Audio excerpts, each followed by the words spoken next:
Just as you breathe a sigh of relief, you notice the atheist side of you too, engaging in more stupidity. Apparently, in order to beat Christians who say that they used to be atheists, atheists have decided to develop a purity standard for admission into atheism. It all starts with Pelagia not buying that few Christians who say that they were atheists before were actually atheists. Among 7 billion people on the earth, it is bizarre to many atheists that any apologetics personality used to be an atheist, as it makes them insecure of their position that religion does not require childhood indoctrination to spread. So Apologia talks with Matt Dillahunty about this. Matt Dillahunty sets a standard for this type of atheism. Let's listen to that standard. Yeah, I wish he'd been an atheist at some point too. But the problem is that I run across people who will be like, "Oh, I used to be an atheist," and for a while, this was difficult for me to find a way to address. And now I just ask them, "What do you mean by atheist? And why were you an atheist? And what changed your mind?" Because if somebody comes to me and says, "Matt, I was an atheist for the same reason that you were an atheist. I had previously believed things and found out I had bad reasons for them. And when I evaluated the arguments and evidence for the existence of God, I found them wanting. I found that they weren't sufficient to result in me being convinced that a God existed. And so I identified as an atheist, someone who does not believe a God exists. And then I got evidence." Great. That has never happened. There are people who've come very close to saying that, but the ones who've come the closest, when I say, "Awesome, what was the evidence that changed your mind?" we're back to the same, not even, "Here's a slightly different argument." It's, "Look at the trees." It's, "Look at the diversity of life. Look at how fine-tuned things are." It reminds me of, so Anthony Flew was this British atheist who in later years was suffering from mental deficiencies. I don't know what the accurate term is, but it's not all that surprising that someone of advanced years suffering from the normal and in some cases extraordinary mental deficiencies that come along with age. He accepted arguments in late life that he had written rebuttals to in his early life.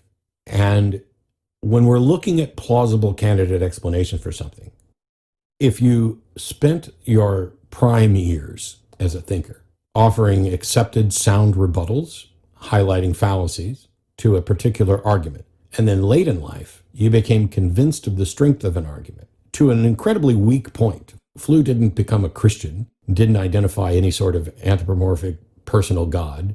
It was, I became convinced that things are essentially fine-tuned, that there has to be some explanation beyond nature for this. Is it a better explanation that your mental faculties are in decline and you're just not able to see the problems that you saw before, or that some other bias has crept in, or that you are now the most sound thinker that you've ever been? Well, we don't have to guess because we can stack the rebuttals that he did in his 20s, 30s, 40s, 50s, 60s up against what he said when he was, 80 or whatever, and show that he'd already rebutted himself, and the rebuttal stands. It's like if in a year from now I say, "God has revealed himself directly to me, and I am now a believer." The next words that come out of my mouth must be, "I fully understand that this revelation is first person and will serve as no justification for any of you. And it frustrates me to no end that a God would reveal himself to me and not to the rest of you." So basically, Matt does not believe that the people who say that they used to be atheists were actually atheists because he does not agree with the argument that converted them. But what about famous atheists who are known to be atheists for much of their lives? Matt does not believe that Anthony Flew was in right frame of mind when he eventually accepted deism.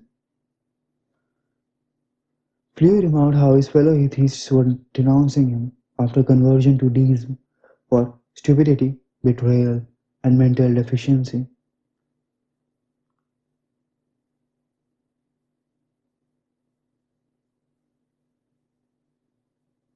Fellow atheist Raymond Bradley, a professor at Simon Fraser University, sought to discredit Flew to protect atheism by writing an open letter to him, accusing him of not verifying theistic arguments before swallowing them whole.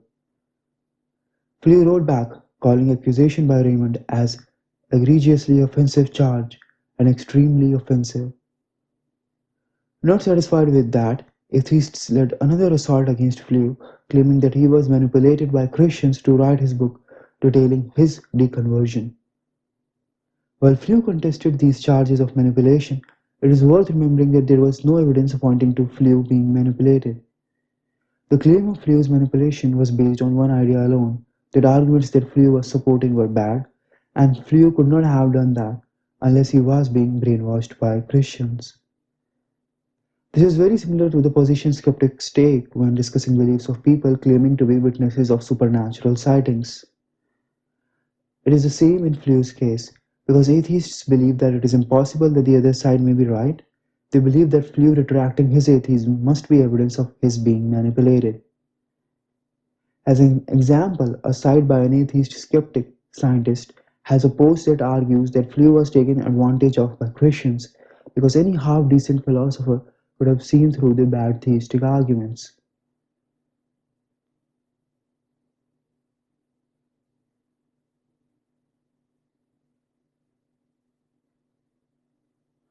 Mann makes exactly the same argument. He says, Flew in his prime years made accepted sound rebuttals to the arguments he accepted in his later years, but accepted and sound according to whom? Of course, many theists do not agree that criticisms of fine-tuning arguments hold, so obviously Matt here is referring to atheists. Matt Delanty's logic shows the egoistical approach of atheists, which is highlighted the most in Flew's case. Atheists accepted Flew's arguments when he was young and atheist. Atheists did not accept Flew's arguments when he was old and a deist. Atheists are right, hence Flew must have suffered mental decline. Eventually, we are in such a twilight zone that an indicator of someone's mental capacity is not his medical records, but whether he accepts atheism or not. That is, however, not the only issue here. The main point of atheists here is that apologists use past atheist testimonies to give extra weight to their deconversion from atheism. Internet, however, is filled with atheists also making arguments to the effect of I used to be Christian, but then. Let's look at some examples.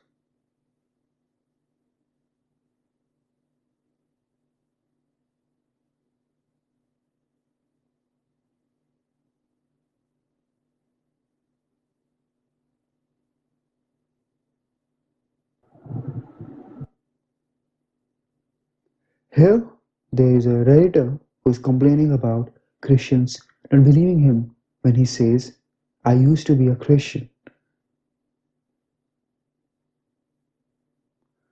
Let's look at advice by atheists given to him as he deconverted from Christianity and was told by Christians that he was never really Christian.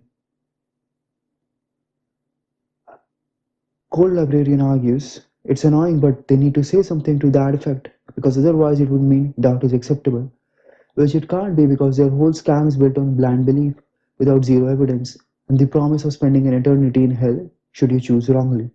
And by the way, this smug attitude is pervasive not just among Christians and Muslims who are in a clear majority in their respective environments, but in small cults as well.